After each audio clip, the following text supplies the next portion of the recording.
cashed in on my promises. You know I'm too generous.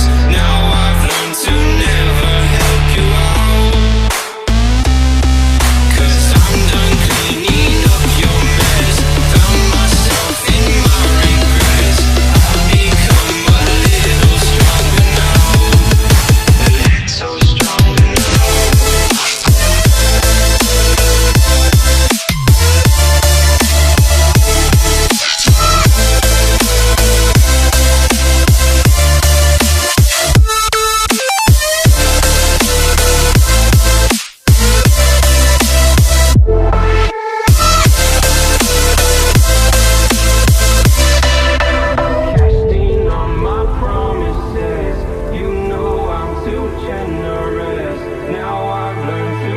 YouTube, what is going on? It's your boy Bean, and we are back with a brand new video. Hope y'all are having an awesome day. Now, you probably clicked on this video because you're having trouble creating space against your opponents. It can definitely be a struggle. We've all been there. Don't worry, I got you. Today we're going to be covering some of the basic dribble moves and dribble combos that are going to make you a more successful 2K player. Now, spoiler alert, I'm not going to be going over speed boosting in this particular tutorial. I have that coming out later in another video this week. This video is intended for newcomers to NBA 2K that want to learn the easiest and most successful dribble moves the game has to offer. Okay. Alright, I'm done talking. Let's get right into it. Okay, so the first thing that you're going to want to do is go to the controller settings menu, and we're going to change the pro stick orientation to absolute. I definitely recommend this over camera relative, as it's a little easier to pull all the dribble moves off. Arguably the best move in the game is indeed the behind the back move. You can use it in the pick and roll, you can use it to attack the rim, or you can use it in step back fashion. To perform this dribble move, you're simply just going to flick the right analog down, leaving the left analog neutral. The great thing about the behind the back move is that it's just so easy and simple to link with other dribble moves. So once you have the behind the back down, you're then ready to link it with a hesitation. So what you're going to do to that, you're going to flick down like we just did, but then as he's coming behind his back in one smooth motion, you're going to then flick up. And what that's going to do is create a ton of space. The momentum behind the back is one of the toughest moves on the entire game to guard, especially in transition.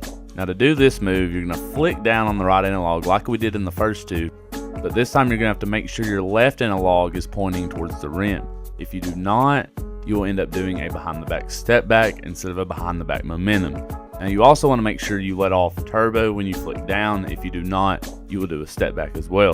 The between the legs crossover can be a really effective dribble move when paired with other dribble moves. To do this move, you're going to hold down the R2 trigger on your PS4 controller.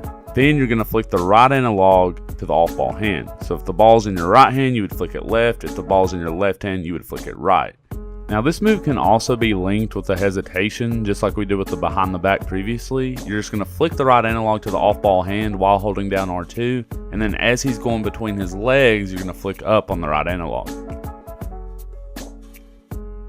Now, the best way I think to use the between the legs crossover in your moveset is to combine it with the behind the back move. So to do that, again, you're going to go between your legs, flick the right analog to the off ball hand, and as you're going between your legs this time, you're going to flick down to go behind the back instead of up. Now, one of my personal favorite moves in the entire game is the step back. The step back creates a ton of space and is incredibly hard to guard. To perform this dribble move, you need to be in a sprint to either the left or the right side of the court.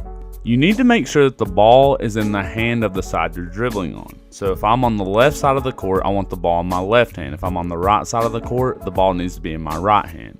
Now, once you get to the spot on the court where you want to perform your step back, you're going to flick up on the right analog stick while letting go of turbo. If you keep turbo held in, you're going to end up performing an in and out move instead of a step back. Another great move I like to go to is the double crossover. You can perform this move standing still or in transition. To perform this move, you're going to flick the right analog to the off ball hand and then back to your other hand immediately. This can also be done as a momentum crossover on the fast break. You just have to be sure you're pointing your left analog towards the rim. Signature size ups are a great way to confuse your opponent when trying to find ways to score. To start a signature size up, you're going to flick up on the right analog stick while remaining still. Now the great thing about signature size ups is not only can you link it to other dribble moves, but you can break out of this animation at any time into a speed boost. Okay, so now that you have a better understanding of some of the basic dribble moves and dribble concepts that work best in NBA 2K19, I highly recommend that you just take the time to find what works for you. Everybody's different, everybody likes to play a different style. Take the time, get the reps in, go to the park, go to the pro-am arena, whatever it takes, and don't be afraid to make yourself uncomfortable. That's the only way you're going to get better, is to put yourself out there, play against some competition. You got this. I hope you guys did enjoy today's video. I wanted to get something out there for my new people, my beginners to the NBA 2K genre. I know how it was when I first started, man. I was terrible. Now, I do have an advanced dribbling tutorial dropping later this week that's going to cover the ins and outs of speed boosting, so be on the lookout for that. Don't forget to like and subscribe if you enjoyed. I'll see you guys next time.